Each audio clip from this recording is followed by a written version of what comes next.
How to use a food processor and get more done with less effort. The purpose of a food processor is to speed up food preparation. A food processor uses a motor to power sharp, fast-moving blades or discs that chop, slice, shred, puree or mix ingredients, saving you doing it by hand. You start by fitting the right attachment for the job. Then once your ingredients are loaded in and the lid is locked into place, the motor drives the blades or discs to quickly process your food. Most food processors have different speed settings and a pulse option to give you more control. Whether you want a coarse chop, a fine shred, a silky puree, or anything in between. By letting the machine do the heavy lifting, you can focus on cooking and enjoying your creations. Once you have a food processor, it quickly becomes a kitchen favorite, helping you save time so you can get more creative with your cooking. Let me walk you through how to use a food processor properly, from setting it up to choosing the right attachment so you can get the best results and food prep more confidently.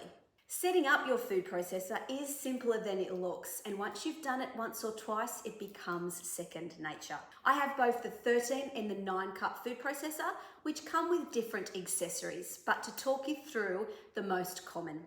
A multi-purpose blade, so this is for chopping, pureeing and mixing a range of ingredients. A dough blade for small batches of bread and pizza dough.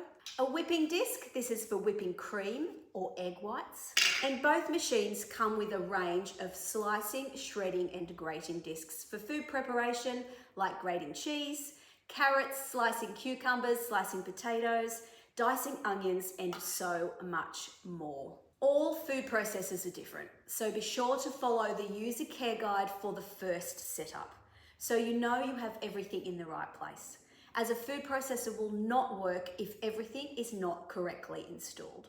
As I mentioned, most food processors have different speeds. Speed 1, or a slower speed, for softer ingredients like tomatoes and cucumbers, and a higher speed, or speed 2, for harder ingredients like potatoes and carrots. And lastly, a pulse if you just want a quick, rough chop.